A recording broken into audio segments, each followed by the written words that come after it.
Inglis est un vieux roi dégoûtant et repoussant qui était sur le point de passer l'arme à gauche. Cependant, la déesse Alistia apparaît pour lui accorder un dernier vœu. Il souhaite renaître afin de pouvoir utiliser sa nouvelle vie pour devenir le plus puissant épéiste. Dans sa vie actuelle, il a dû s'occuper des plébéiens en tant que roi et n'a pas eu assez de temps pour vaincre quelques novices. Après de nombreux siècles, il renaît en tant que bébé, en gardant le même nom. Cependant, lorsqu'il se regarde dans le miroir, il n'en croit pas ses yeux, il est maintenant une fille. Dans ce monde, l'éther est à l'origine de toute chose. Manipuler l'éther, c'est comme posséder le pouvoir des dieux. Inglis commence alors à se concentrer sur son éther intérieur et commence à flotter. Inglis explique que dans sa vie passée, elle n'a appris que les bases de l'éther. Depuis sa renaissance, elle n'a vu personne d'autre le manipuler. Soudain, un homme crie qu'une bête de magicite apparaît et que tout le monde doit se réfugier dans le château. La mère d'Inglis, Serena, fait irruption dans la pièce car ils doivent évacuer, et elle voit Inglis flotter. Inglis pleure, et sa mère met cela sur le compte de son imagination. Serena prend Inglis dans ses bras et la réconforte en disant que son père et les autres vont s'occuper de la bête. Soudain, la bête traverse le mur de la pièce. L'impact projette la sœur de Serena, qui se tenait près du mur avec son enfant. Serena se précipite pour vérifier l'état de sa sœur, tandis que le fils de sa sœur, Raphaël, tente de faire face à la bête avec une épée à la main. La bête rugit en face de lui, le terrifiant. Serena intervient, confiant les deux bébés, Inglis et Rafinha, à Raphaël, lui disant de fuir avec eux.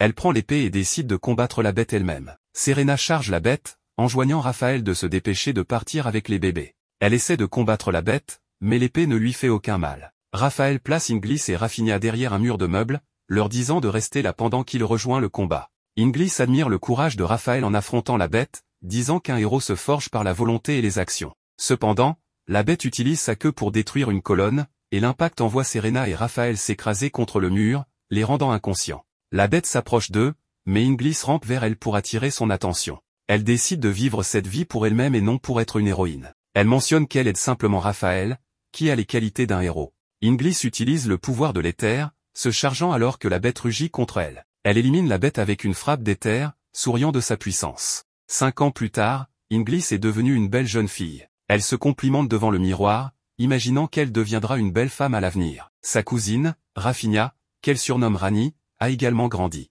Les soldats s'entraînent sur le terrain, et Rani essaie de manier une épée en bois, mais elle est trop lourde et elle tombe. Inglis se précipite pour vérifier si elle va bien, mais Rani est sur le point de pleurer. Inglis la motive à se relever et à manier l'épée comme les autres. Ensuite, nous voyons Raphaël, maintenant âgé de 13 ans, en train de s'entraîner. Rani l'encourage, et Raphaël bat son adversaire lors du combat. Pour le prochain combat de Raphaël, Inglis l'approche, exprimant sa conviction qu'il vaut mieux ne pas trop regarder l'adversaire nommé Ral, car Ral c'est toujours le bon moment pour confronter son adversaire. Leur combat commence, et Raphaël a l'avantage. Cependant, il ne fait pas attention à son environnement et finit par se cogner contre le mur, permettant à Ral de le frapper et de remporter le combat. Rani est triste, mais Inglis la réconforte et promet de venger Raphaël. Elle approche Ral et le défie. Cependant, Ral la rejette, disant qu'elle est trop frêle pour être son partenaire d'entraînement et qu'elle devrait aller jouer avec ses poupées. Pourtant, Inglis s'approche de lui.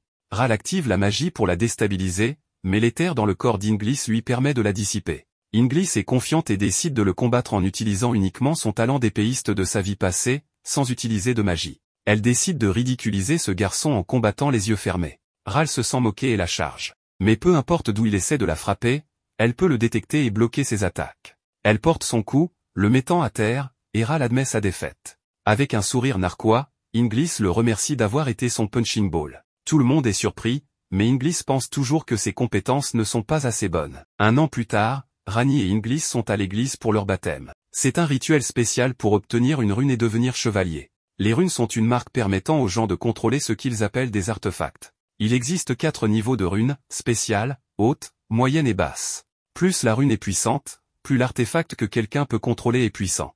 Rani passe la première, met sa main dans la boîte de baptême et obtient la rune de classe arc, une de haute classe, ce qui rend ses parents très heureux. Inglis la félicite, disant qu'elle deviendra une formidable chevalière. C'est maintenant le tour d'Inglis. Raphaël espère qu'elle obtiendra une rune de classe spéciale. Elle met sa main dans la boîte, mais lorsqu'elle la retire, il n'y a rien. Tout le monde est choqué parce qu'elle n'a pas de rune. Inglis a compris que la boîte était faite pour convertir le mana en rune. De nos jours, les gens ne savent pas utiliser le mana, mais cette boîte leur permet d'utiliser le mana sous forme d'artefact. Elle sait qu'elle sera forcée de devenir chevalière en ayant une rune. Donc, Inglis décide d'utiliser le pouvoir de l'éther pour refuser la rune de mana et devient l'écuyère de Rani.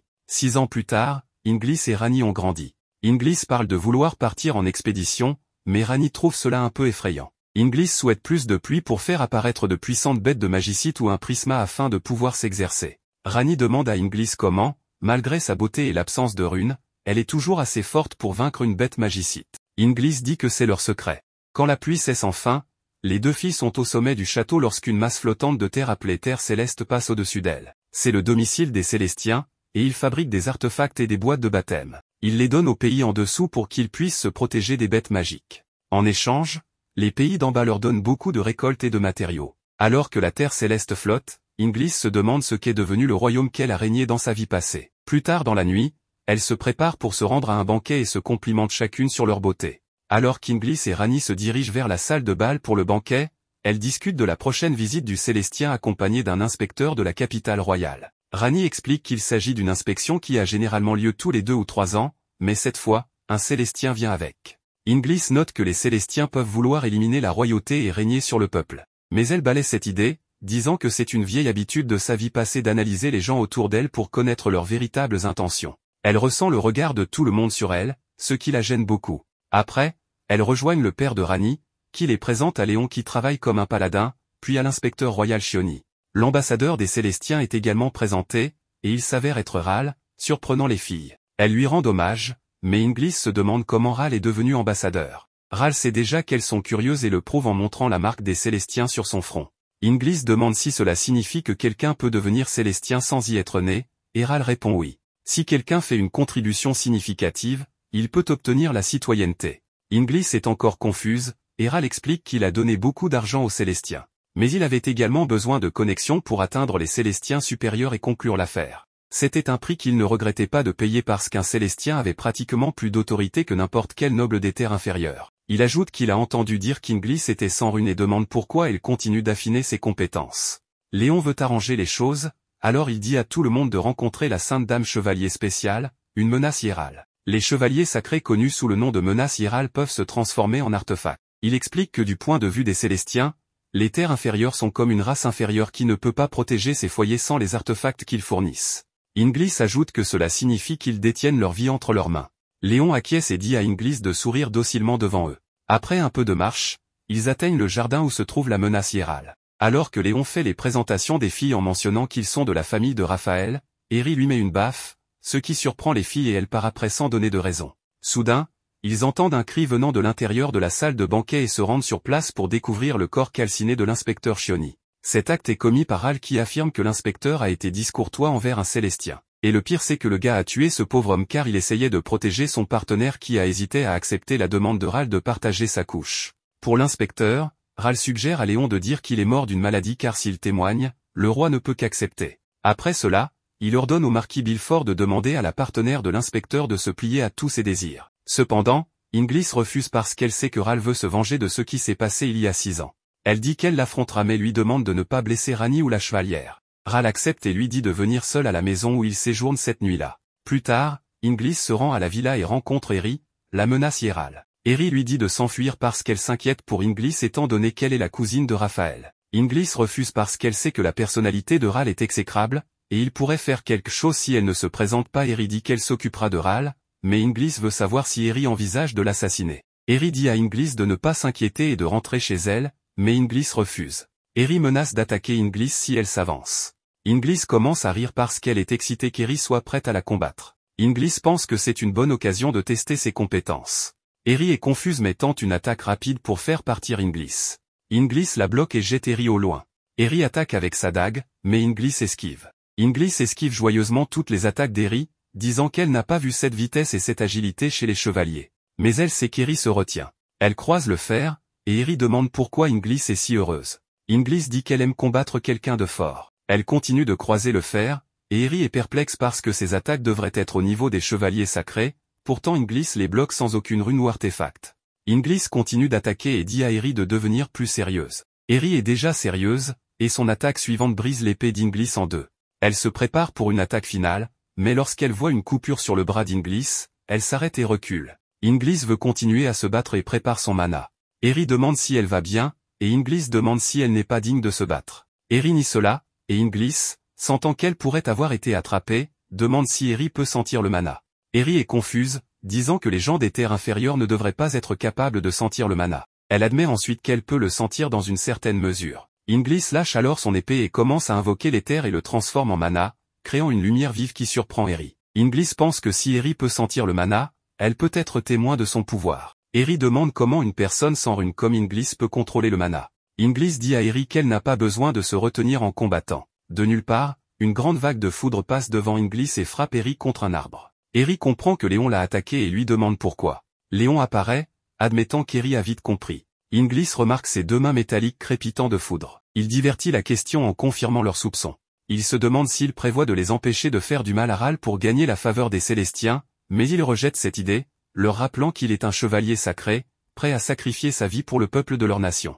Il souligne l'assassinat injuste de l'inspecteur royal que Ral a commis lors du bal, sans aucune conséquence. Les Célestiens ont l'autorité suprême lorsqu'ils descendent à la surface. Léon pense qu'un chevalier sacré doit protéger le peuple, mais malheureusement, tout ce qu'ils peuvent faire, c'est rester à l'écart et regarder leurs oppresseurs commettre ces crimes abominables. Eri souligne que sans l'aide des Célestiens, les habitants de la surface ne peuvent pas se protéger des bêtes de magicites, ils doivent donc accepter la réalité de la situation. Léon n'aime pas l'idée que ni les Célestiens ni les bêtes ne blessent des innocents, alors il a décidé de rejoindre la brigade de la chaîne de sang. Eri explique qu'ils sont une organisation guérilla anti-célestien qui a fait détruire des villes entières par les Célestiens en punition pour leurs activités. Ainsi, les chevaliers sacrés et d'autres autorités les voient comme un groupe qui ne fait que semer le chaos. Léon révèle que la brigade crée des chaînes avec leur sang afin de ramener les Célestiens sur Terre et de voler leur technologie pour la diffuser parmi les gens vivant à la surface, ce qui maintiendrait tout le monde à l'abri des bêtes de magicites sans avoir besoin de leurs oppresseurs. Les actions de Ral lors du bal l'ont poussé vers la brigade.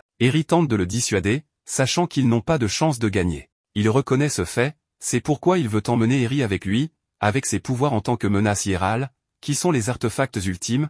Les rebelles pourraient mener des recherches sur elle, ce qui pourrait mener à une façon de créer des artefacts sans l'aide des Célestiens. Eri refuse l'offre alors qu'elle se prépare à combattre. Il tente de recruter Inglis, mais elle refuse aussi l'offre, pas parce qu'elle veut que les choses restent telles qu'elles sont, mais parce que si elle refuse de rejoindre Léon, elle pourrait avoir une chance de le combattre. Les deux la regardent comme des maniaques assoiffés de bataille. Inglis comprend les points que Léon avance, mais elle a cessé de relier le pouvoir à la justice, car elle a déjà vécu une vie à faire cela. La fille prend sa position, prête à repousser le chevalier sacré. Léon admet qu'elle est forte, basant cela sur ce qu'il a observé lors de son dernier combat. Donc, même si elle est une enfant, il n'a pas l'intention de l'épargner. Il charge son gantelet avec de l'électricité et heurte ses poings ensemble, créant des bêtes de foudre qu'il commande. Eri avertit Inglis de se méfier de l'artefact de haut rang, mais à ce stade, elle a déjà analysé leur nombre et comment les attaquer au mieux. Léon ordonne à deux de ses bêtes de le suivre tout en permettant aux autres d'engager Inglis.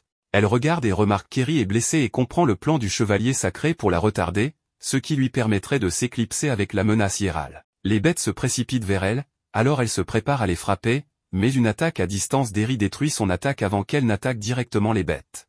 Elle avertit Inglis que si les créatures de foudre sont frappées par une attaque puissante, elles exploseront, alors elle doit faire attention. Léon ramène l'attention de la menace hiérale sur lui lorsqu'il décide de s'approcher pour son assaut personnel. Inglis remarque qu'elle a des difficultés et veut se précipiter pour l'aider, alors elle commence à se parer d'une concentration élevée d'éther avant d'attaquer directement l'une des bêtes de foudre. Cela provoque une énorme explosion qui stupéfie les deux autres. Ils regardent, s'attendant à ce qu'elle ait subi beaucoup de dégâts, mais lorsque la poussière se dissipe, elle se tient là, intacte. Inglis avertit Eri en se frayant un chemin à travers elle qu'elle a compris que si l'on ne peut pas éviter l'explosion de près, il suffit d'améliorer sa défense jusqu'à ce que les explosions ne fassent plus de mal. Une Eri ennuyée lui dit qu'elle lui conseillait d'attaquer de loin. Inglis explique que les explosions sont absorbées par sa coquille d'éther. Avec toutes les bêtes détruites, elle rejoint Eri pour affronter Léon. Le chevalier sacré reconnaît sa force, même en la mettant au même niveau qu'un prisma, ce sont les bêtes magiques les plus puissantes connues de l'homme. Cependant, il remarque qu'elle ne peut pas utiliser la coquille d'éther longtemps. Il admire sa finesse et commente que dans sa vie précédente, il aurait été l'un de ses hommes les plus fiables. Léon se prépare à activer son pouvoir, mais elle l'intercepte. Il essaie donc d'augmenter la distance entre eux pour lui donner le temps de libérer ses bêtes, cependant, Inglis le rattrape rapidement et l'arrête à nouveau. Elle parvient même à lui asséner un coup dévastateur au ventre simultanément. Rani saute soudainement à travers la maison en criant à Inglis, dans la confusion. Peu de temps après, elle est suivie par une énorme bête magicite qui tente de l'écraser. Inglis se précipite rapidement pour la sauver, même si elle a promis de ne pas être la héroïne dans cette vie. Rani est quelqu'un qu'elle a promis de toujours protéger. Elle arrive juste à temps et repousse la créature de magicite d'un coup de poing. Rani lui est reconnaissante de l'avoir sauvée, mais Inglis veut surtout savoir ce qu'elle fait là. Rani explique qu'elle est venue la soutenir face à Ral. Cependant, lorsqu'elle est entrée dans le manoir, il a soudainement commencé à crier de douleur avant de se transformer en la bête derrière elle. Inglis est surprise par cette révélation, mais elle est confirmée lorsque la bête commence à appeler son nom. Elle se demande comment il s'est transformé, car il n'y a jamais eu de cas d'humains devenant des créatures de magicites. Léon interrompt et avoue qu'il l'a droguée avec une substance appelée poudre de prisme. C'est une drogue fabriquée à partir de flux de prisme condensé, créée et donnée par la brigade. Elle est inoffensive pour les gens de la surface, mais si elle est utilisée sur un Célestien, elle les transforme en ce qu'ils voient devant eux. Il les informe également qu'il n'y a aucun moyen de le guérir. Léon décide de faire une retraite stratégique pour l'instant, sachant que les dames seront bien occupées. Même si elle n'aime pas Ral, il est triste de le voir dans cet état, alors elle décide de mettre fin à sa souffrance en un seul coup. Cependant, si elle devait utiliser cette attaque, elle n'effacerait pas seulement le manoir, mais aussi une grande partie de la ville. Inglis évite l'attaque du monstre et prend de l'élan pour avoir une meilleure vue de la zone et trouve une solution. Juste au moment où elle atterrit, son oncle et le père de Rani arrivent sur les lieux avec leurs hommes. Les chevaliers se préparent à engager la bête, mais Inglis leur demande de patienter car Eri va les aider. Elle prend Eri par la main et l'emmène vers Ral où elles exécutent un coup de pied puissant qui envoie le monstre hors des murs de la ville. Tout le monde est étonné par l'exploit qu'elles viennent de réaliser. Inglis essaie de donner tout le crédit à Eri. Avec le monstre maintenant en terre de non-droit, les dames se dirigent vers le mur extérieur pour l'affronter. Rani informe Eri qu'Inglis ne veut pas que les gens connaissent sa véritable force, car cela provoquerait le chaos, mais en réalité, elle ne veut tout simplement pas se voir attribuer plus de responsabilités. Leur conversation est interrompue lorsque le monstre commence à bouger de nouveau. Avant de l'affronter, Eri confirme que la bête devant elle n'est pas aussi forte qu'un prisma, elle compare la différence de force à celle entre un adulte et un enfant. Inglis descend et frappe le monstre Ral avec son coup d'éther. La vague d'énergie massive incinère la cible et tout ce qui se trouve derrière lui sur une longue distance.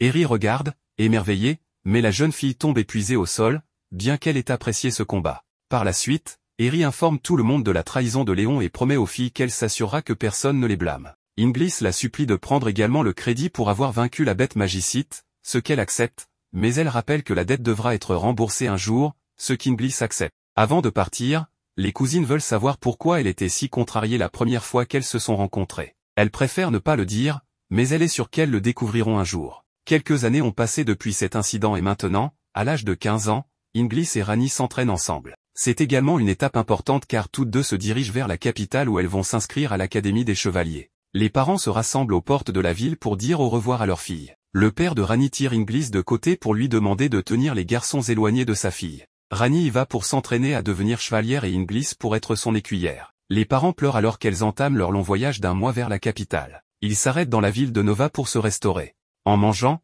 ils apprennent que le dirigeant de la ville est un Célestien. Le propriétaire du restaurant explique que ce nouveau dirigeant a pris le pouvoir il y a moins d'1 an et assure que ce dernier n'a rien fait de terrible. Au contraire, elle pense que la vie s'est améliorée depuis son arrivée et que tous les habitants de la ville sont heureux. Les filles apprécient leur voyage jusqu'à présent, mais ont remarqué qu'elles mangent trop. Inglis souligne qu'elles devraient peut-être réduire leurs dépenses, sinon elles risquent de manquer d'argent avant d'atteindre leur destination. Cependant, Rani est surprise car elles ne sont en route que depuis 10 jours. Le propriétaire leur suggère d'aller aider au château pour gagner un peu d'argent supplémentaire, le dirigeant recrute des chevaliers et des mercenaires pour faire face à des attaques de bêtes magiques, et les filles ont l'air de chevaliers. Les filles se rendent au château et passent facilement l'examen de recrutement. Ce soir-là, elles décident de prendre un bain relaxant avant que la mission ne commence. Cependant, Inglis a remarqué que le flux de mana est étrange dans le château et semble être drainé sous les pieds de tout le monde. Rani interrompt ses pensées en proposant de lui laver le dos. Peu de temps après, elles sont rejointes par le dirigeant, le Célestien, qui se présente sous le nom de Sérine. Elle s'excuse, pensant qu'elles utilisent le bain réservé aux dirigeants, mais elle les rassure en disant que tout va bien. Elle a entendu parler de la rune supérieure de Rani et voulait la rencontrer. Quelques petits-enfants les rejoignent, souhaitant se laver avec le dirigeant. En jouant, Sérine révèle qu'il s'agit d'orphelins qu'elle a adoptés car elle ne pouvait pas les laisser dans la rue. Cela impressionne les filles qui la félicitent. Inglis mentionne le flux de mana étrange dans la ville, mais le dirigeant n'est pas au courant de ce qu'elle décrit. Intérieurement, Inglis espère pouvoir affronter celui ou celle qui est capable de faire cela. Sérine est intéressée de savoir combien de temps elle compte rester. Rani l'informe rapidement de leur voyage vers la capitale pour s'inscrire à l'Académie des Chevaliers. Le dirigeant leur demande de l'aider à résoudre un problème, et les filles acceptent volontiers. Elle les avertit qu'elles pourraient devoir affronter des humains plutôt que des bêtes magiques. Elles se mettent en route en groupe, et en chemin, Sérine explique que les chevaliers qui servaient l'ancien dirigeant étaient un groupe malveillant qu'elle a renvoyé en prenant le pouvoir car leur violence envers les habitants posait problème. Cérine soupçonne qu'ils préparent quelque chose en raison de leur mouvement, et même ses éclaireurs ont été attaqués par eux. Le groupe du dirigeant atteint la cachette des chevaliers rebelles, mais ils sont bientôt entourés par eux. L'ex-commandant des chevaliers, Hawker, sort pour les accueillir. Rani tente de mettre fin au combat avec son artefact supérieur, mais son attaque est bloquée par Sistia. Inglis reconnaît immédiatement qu'elle est une menace hiérale rien qu'en la regardant et sourit avec excitation en attendant de l'affronter.